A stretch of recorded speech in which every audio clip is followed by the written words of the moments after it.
जय हिंद दोस्तों, स्वागत है आप सभी का आपके अपने YouTube channel GS hub by DS sir में।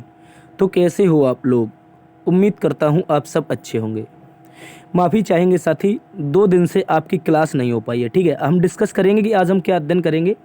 ठीक है, 2 दिन से आपकी क्लास नहीं हो पाई, थोड़ी गले में प्रॉब्लम है। हालांकि आज थोड़ा सही हुई है, तो इसलिए आपकी क्लास और आज का एनालिसिस आपके लिए सामने है। ठीक है साथी, आज हम देखने वाले हैं एसएससी एमटीएस एग्ज़ाम एनालिसिस 2023, जिसमें साथी आज है 15 मई और 15 मई को पूछे गए सभी शिफ्टों के लगभग 50 प्लस प्रश्नों का हम विश्लेषण करने वाले हैं, जिसमें साथी हम जीएस और जीके के प्रश्नों का अध्ययन करेंगे।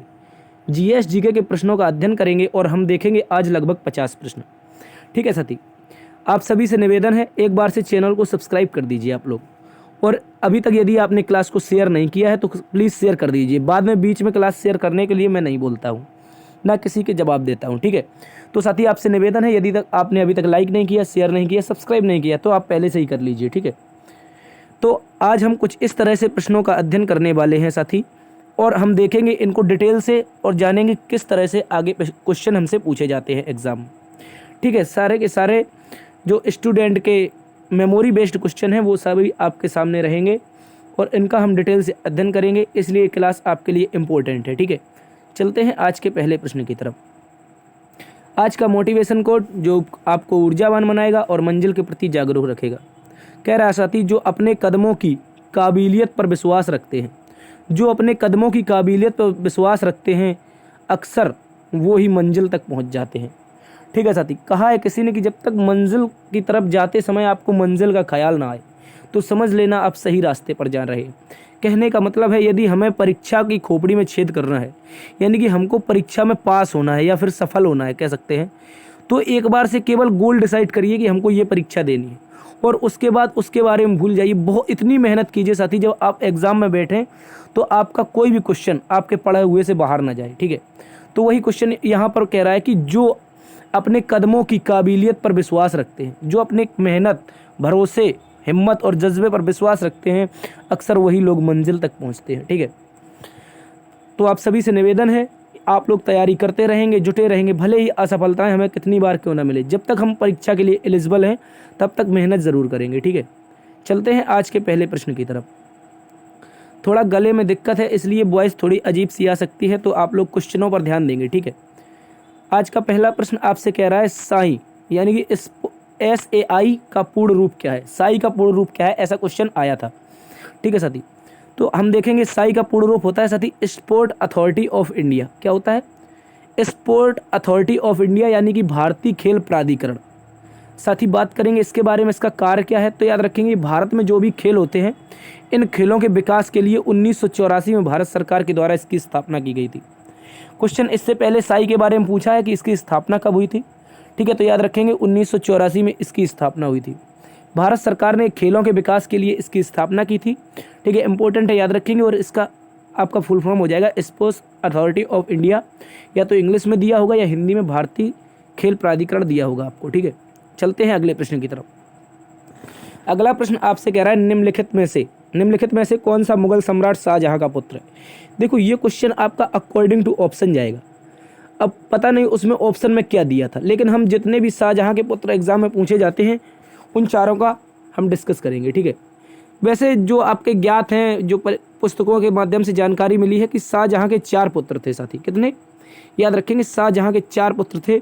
उनमें से सबसे बड़ा जो पुत्र था वो आपका दारा सिकोहा था। आप सभी ने हो सकता है इसके बारे में ना सुना हो। उसके बाद आपका शाह सूजा था, उसके बाद औरंगजेब था।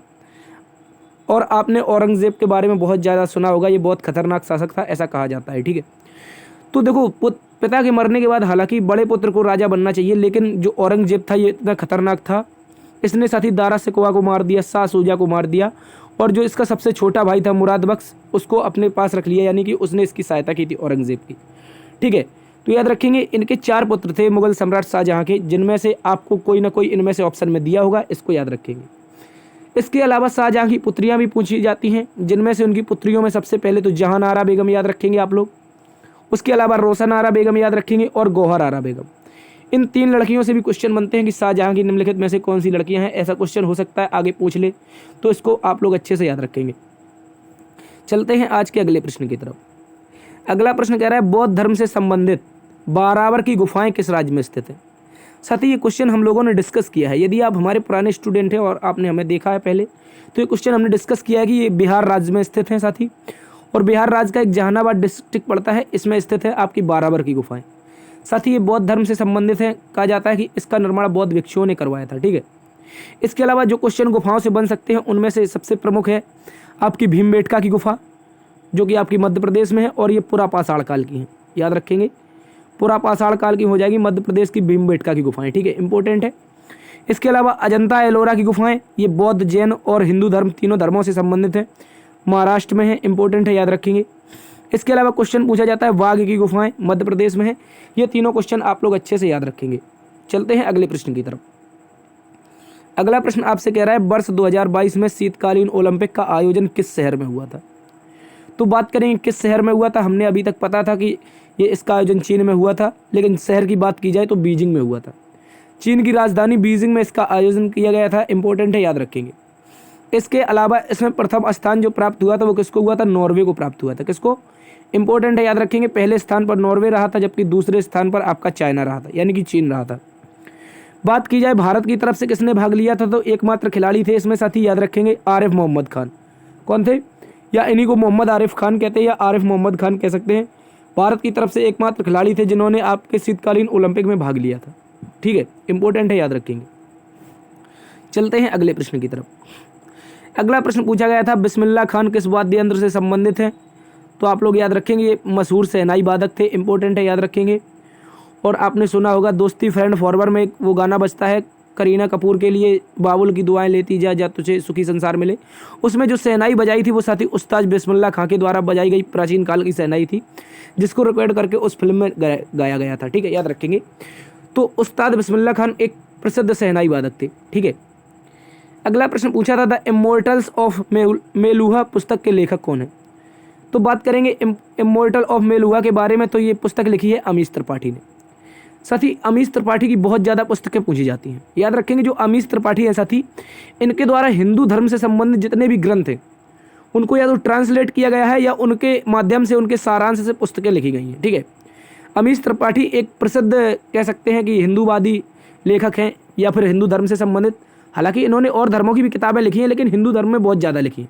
और ये जो आपकी इमोर्टल ऑफ मेलुहा पुस्तक है साथी, ये आपकी भगवान शिव के ऊपर लिखी गई है, शिव के ऊपर। ठीक है, इंपॉर्टेंट है, याद रखेंगे।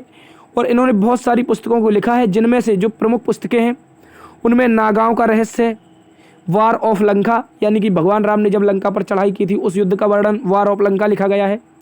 इसके अलावा Sita the warrior of Mithila, यानी कि सीता माता के बारे में, मिथिला का योद्धा, इस तरह से पुस्तक लिखी गई है। ये सारी की सारी पुस्तकें अमीश त्रिपाठी ने लिखी हैं।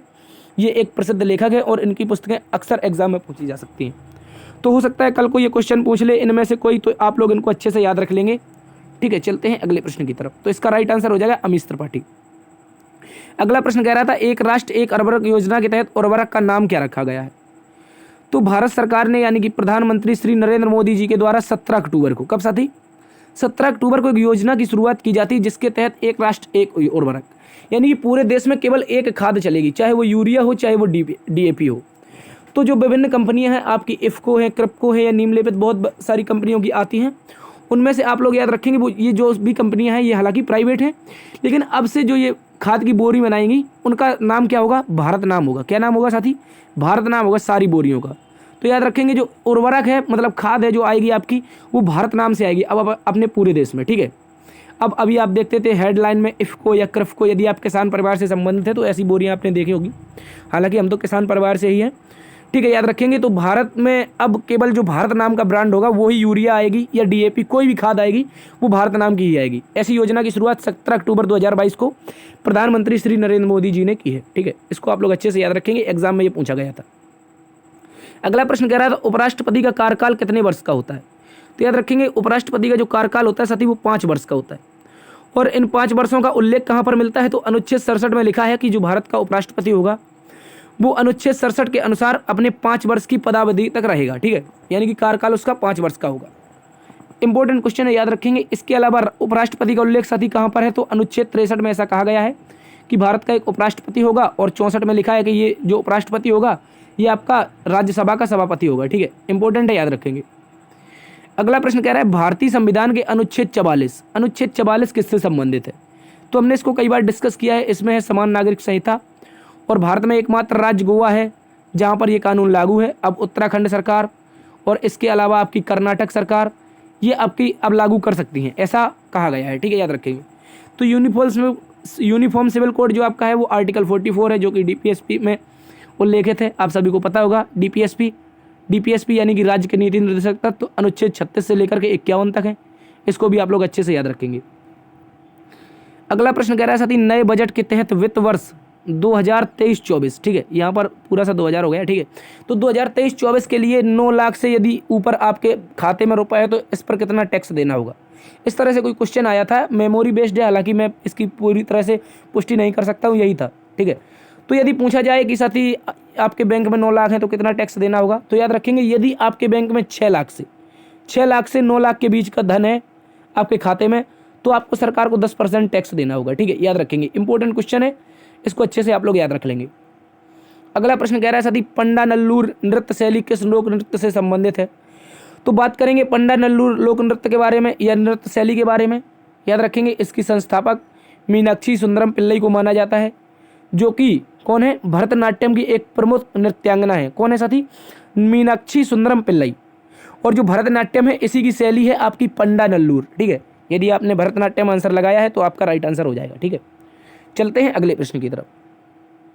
अगला प्रश्न कह रहा है साथी पोट्टी श्रीरामुलु किस राज्य से संबंधित है? इस तरह से क्वेश्चन आया था, तो बात करेंगे पोट्टी श्रीरामुलु के बारे में।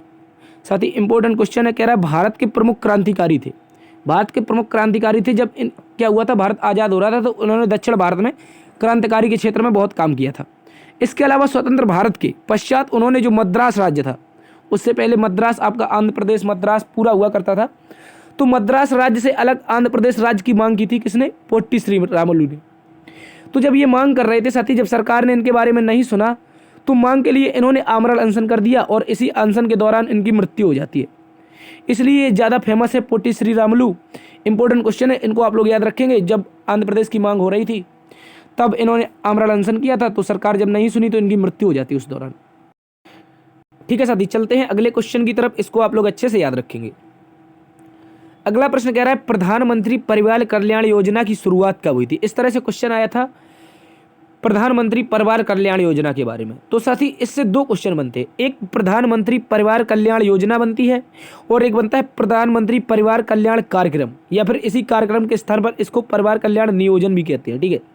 ये दोनों अलग अलग योजनाएं थी भारत सरकार के द्वारा। एक पहली 1952 में, जो कि आपसे क्वेश्चन पूछा गया था कि प्रधानमंत्री परिवार कल्याण के बारे में, तो इसका राइट आंसर 1952 हो जाएगा। यदि आपसे पूछा था प्रधानमंत्री परिवार कल्याण कार्यक्रम या परिवार कल्याण नियोजन, तो इसका राइट आंसर 1977 होगा। आप सभी ने सुना होगा, हालांकि अपने दादा लोग बताते हैं कि जब 1975 में आपके इंदिरा गांधी जी ने वो लगाई थी इमरजेंसी, तो इस दौरान वो क्या कर रही थी, बहुत सारे लोगों की नसबंदी कर रही थी। तो वही योजना थी प्रधानमंत्री परिवार कल्याण कार्यक्रम योजना। और ये योजना क्या थी, इसमें जो ऊपर वाली योजना है ये आपकी प्रधानमंत्री परिवार कल्याण योजना, इसके दौरान परिवार के लिए एक विस्तृत सुविधा मुहैया कराना इसका उद्देश्य था।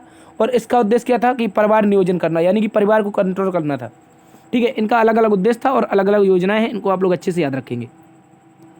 अगला प्रश्न कह रहा था लच्छू महाराज किस नृत्य से संबंधित है? तो हमने बताया था आपको कि कोई भी महाराज शब्द आएगा तो आपका आंसर कथक होगा, लेकिन इसमें एक अपवाद है, किशन महाराज। क्या अपवाद है? जो किशन महाराज हैं साथी, ये क्या बजाते हैं, ये तबला बजाते हैं, ठीक है।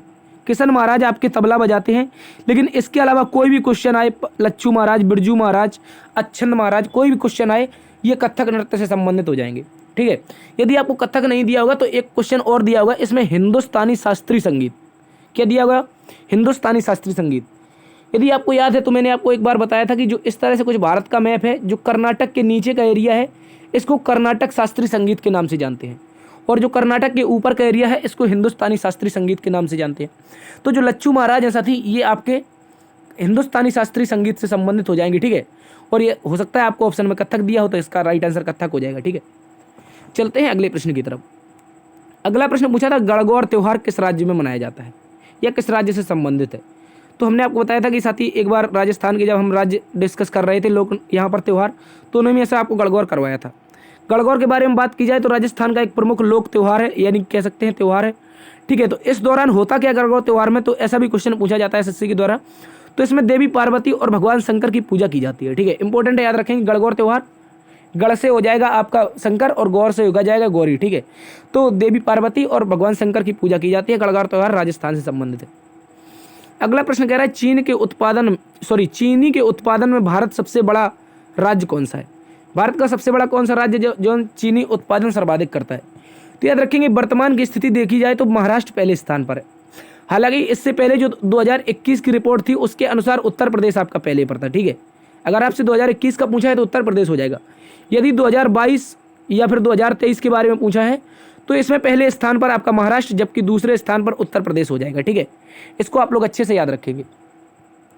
अगला प्रश्न कह रहा है कि 1857 की क्रांति के दौरान लखनऊ से नेतृत्व किसने किया था। तो इंपॉर्टेंट क्वेश्चन है, याद रखेंगे।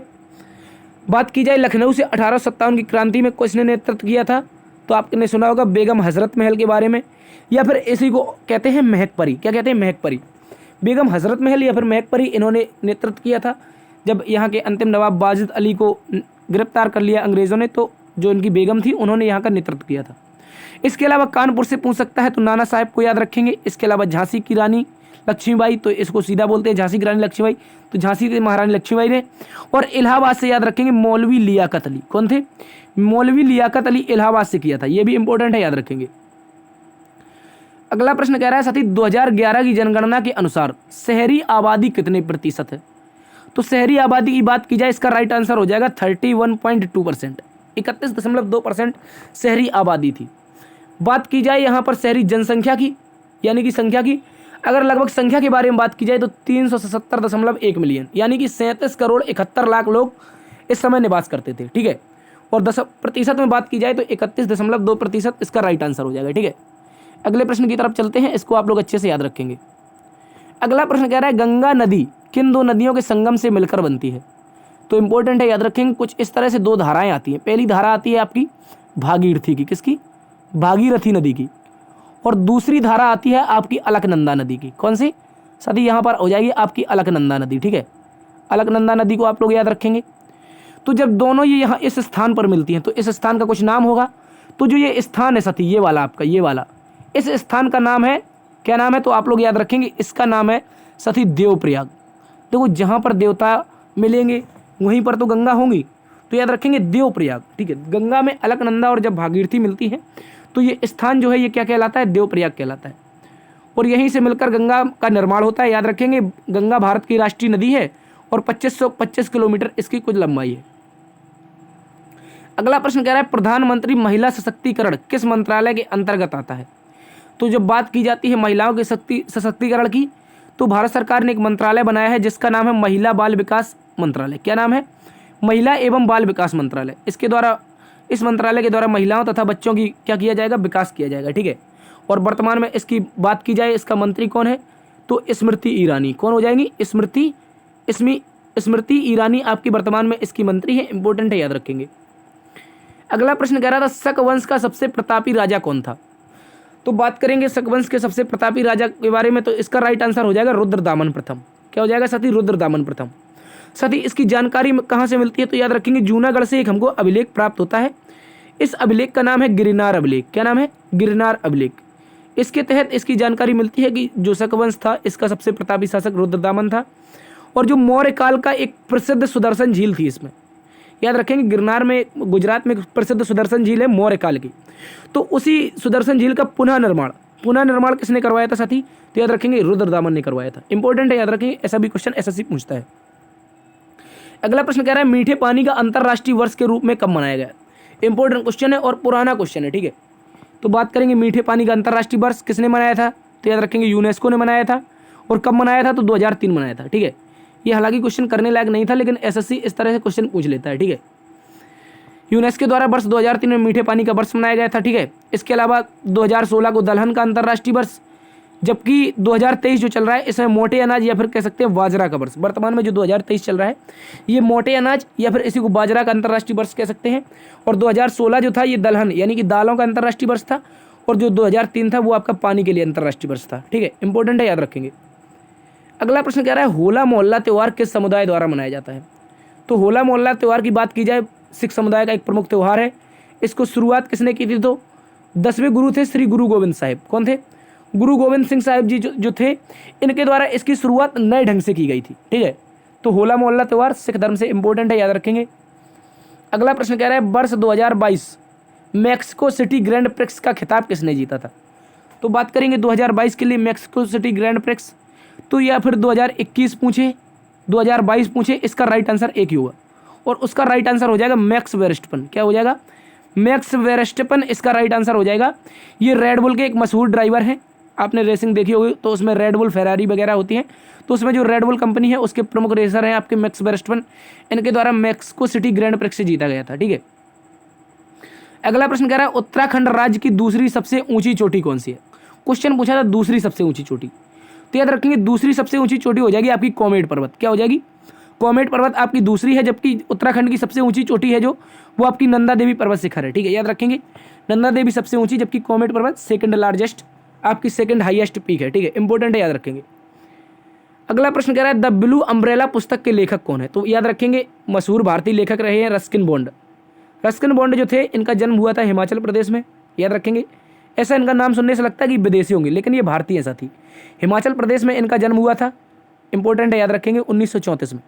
ठीक है, इनके जो पिता थे वो अंग्रेजी सेना में एक जो एयरफोर्स होती है रॉयल एयरफोर्स के पायलट थे और यहीं पर रहते थे। रस्किन बॉन्ड भारत के एक प्रसिद्ध लेखक थे, इनको याद रखेंगे, भारतीय है। अगला प्रश्न कह रहा है साथी कॉमनवेल्थ गेम्स 2022 में भारत को पहला गोल्ड किसने दिलाया था। तो पहले गोल्ड की बात की जाए तो मीराबाई चानू जो कि भारोत्तोलन खिलाड़ी है, मणिपुर राज्य से संबंधित है, इनके द्वारा आपको क्या दिलाया गया था साथी, कॉमनवेल्थ में भारत को पहला गोल्ड दिलाया था। इंपॉर्टेंट है, याद रखेंगे। अगला प्रश्न कह रहा है राज्यपाल का कार्यकाल कितने वर्ष का होता है। तो पहली शिफ्ट में आपसे राष्ट्रपति पूछा था, इस बार राज्यपाल पूछा है, तो याद रखेंगे इसका भी 5 वर्ष होता है। और इसकी जानकारी कहाँ से मिलती है, तो अनुच्छेद 156 से मिलती है। कहाँ से साथी, अनुच्छेद 156 से मिलती है कि जो राज्यपाल है इसका कार्यकाल की पदावधि है वो 156 में लिखी गई है, 5 वर्ष होती है। अगला प्रश्न कह रहा है the God of small thing पुस्तक के लेखक कौन है। ये आपका क्वेश्चन रिपीटेड है, इससे पहले भी क्वेश्चन पूछा जा चुका है, याद रखेंगे, अरुंधति रॉय। इंपॉर्टेंट है, अरुंधति रॉय के द्वारा ये पुस्तक लिखी गई है the God of small thing. अगला क्वेश्चन कह रहा है साथी 2011 की जनगणना के अनुसार भारत की इनफर्टिलिटी रेट यानी कि प्रजनन दर, क्या कह रहा है, प्रजनन दर। अब बात करेंगे भारत की प्रजनन दर के बारे में साथी, तो भारत की 2011 के अनुसार जो प्रजनन दर थी वो 2.8% थी, लेकिन 2021 जो रिजल्ट आई है इसमें कुछ सूत्रों से पता चला है कि प्रजनन जो दर है ये हमारी घटकर 2.1% रह गई है। इंपॉर्टेंट है, इसको भी आप लोग अच्छे से याद रखेंगे। चलते हैं अगले प्रश्न की तरफ। अगला प्रश्न आपसे कह रहा है अनुच्छेद 241 किससे संबंधित है। तो याद रखेंगे जो अनुच्छेद 241 है ये आपका यूटीओ से संबंधित है, और याद रखेंगे इसमें कहा गया है जो भी यूटी होगी यानी केंद्र शासित जो भी प्रदेश होगा उसके लिए एक उच्च न्यायालय होना चाहिए। ठीक है, ऐसा कहा गया है अनुच्छेद 241 में। अगला प्रश्न कह रहा है साथी भारत में संसदीय व्यवस्था किस देश के संविधान से ली गई है। तो हमने साथी संसदीय व्यवस्था कहाँ से ली है, ये आपके प्रावधान लिया गया है ब्रिटेन के संविधान से। कहाँ से, ब्रिटिश संविधान से हमने संसदीय व्यवस्था ली है, यानी कि इसमें लोकसभा होगा, इसमें राज्यसभा होगी। ठीक है, लोकसभा आपका निचला सदन होता है, राज्यसभा उच्च सदन होता है। ये हमने कहाँ से लिया है, तो ब्रिटेन से लिया है। इसके अलावा प्रधानमंत्री का पद भी ब्रिटेन से लिया है, डीएम का पद भी हमने ब्रिटेन से लिया है। ठीक है, इंपॉर्टेंट है, इन सभी को याद रखेंगे। अगला प्रश्न कह रहा है 2022 में साहित्य का नोबेल पुरस्कार किसे दिया गया था। तो इंपॉर्टेंट है, इसको भी याद रखेंगे। फ्रांसीसी राइटर है, फ्रांसीसी एक लेखक है एनी एनॉक्स। क्या नाम है इनका, इनका नाम है एनी एनॉक्स। इनको दिया गया है आपका आपका दिया गया है किसका, साहित्य का नोबेल। ठीक है, याद रखेंगे साहित्य का नोबेल एनी एनॉक्स को। जबकि एक और सिंगल व्यक्ति है जिनको चिकित्सा का नोबेल मिला है, उनका नाम है स्वांते पाबू। स्वांते पाबू को आप लोग याद रख लेंगे, चिकित्सा का नोबेल इनको दिया गया है। ठीक है, अगला प्रश्न कह रहा है गेहूं के उत्पादन में दूसरे स्थान पर कौन सा देश है। तो हमारा प्यारा भारत दूसरे स्थान पर है, जबकि फर्स्ट जो स्थान है, जो आपका फर्स्ट स्थान, एक मिनट, जो आपका फर्स्ट स्थान है ये आपका किसका है, चाइना का है। ठीक है, फर्स्ट स्थान पर चाइना हो जाएगा। गेहूं बात की जाए, गेहूं के अलावा या बात की जाए चावल की, तो इसमें पहले बार स्थान पर हो जाएगा आपका चाइना, जबकि दूसरे स्थान पर क्या हो जाएगा आपका भारत हो जाएगा। और जो भारत है ये अपना फर्स्ट किस्मर है, किसमें फर्स्ट है, तो याद रखेंगे कपास उत्पादन में भारत पहले स्थान पर। ठीक है, इसको भी याद रखेंगे। अगला प्रश्न कह रहा है साथी ब्रिटिश ईस्ट इंडिया कंपनी की शक्तियां उनके हाथों से कब स्थानांतरित हो गई थी। तो याद रखेंगे जो ब्रिटिश ईस्ट इंडिया कंपनी थी इसने भारत सरकार अधिनियम 1858 था। ठीक है, यहाँ पर माफी चाहेंगे, मिस टाइपिंग है। ठीक है, मिसटाइपिंग है। 1858 का जो अधिनियम आया था 1857 की क्रांति के बाद, इसके तहत ईस्ट इंडिया कंपनी जो थी, इसका शासन जो था ये कहाँ पर चला गया था, क्राउन के हाथों में चला गया था, यानी कि ब्रिटिश सरकार के।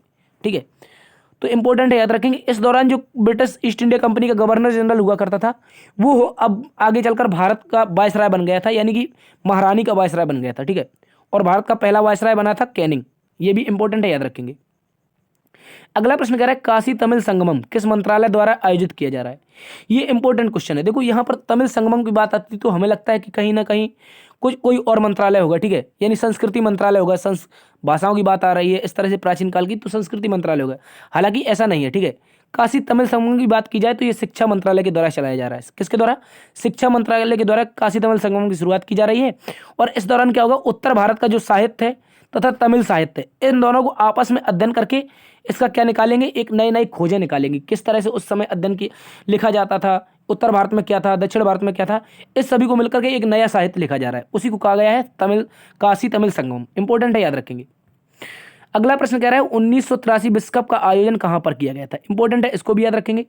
1983 विश्व कप का आयोजन आपका हुआ था इंग्लैंड और वेल्स, ये दोनों अलग अलग देश हैं। इंग्लैंड और वेल्स अलग अलग देश हैं, यहाँ पर इसका आयोजन हुआ था। और इसके अतिरिक्त आप याद रखेंगे भारतीय टीम ने इसमें वेस्ट इंडीज को हराकर क्या जीता था, पहली बार क्रिकेट वर्ल्ड कप का खिताब जीता था। और इस दौरान भारतीय टीम के कप्तान कपिल देव थे। और याद रखेंगे इस दौरान ओवर भी आपका 60 ओवर का होता था। जो मैच होता था ये कितने ओवर का होता था, 60 ओवर का। इंपॉर्टेंट है, याद रखेंगे। अगला प्रश्न, तो फिर ये थी आज की क्लास। उम्मीद करता हूँ आज की क्लास एनालिसिस आपको पसंद आया होगा। हालांकि आज मेरी वॉइस थोड़ी गड़बड़ है, मैंने आपको पहले बताया था, कल 2 दिन से क्लास भी नहीं हो पा रही है वॉइस के कारण।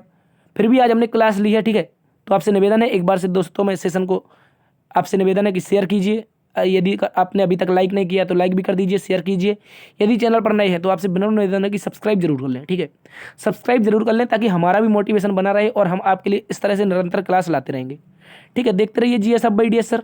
मिलते हैं अगली वीडियो में। बड़ों को सम्मान करना, छोटों को प्यार देना। तब तक के लिए अपना ख्याल रखना। मिलते हैं कल। जय हिंद।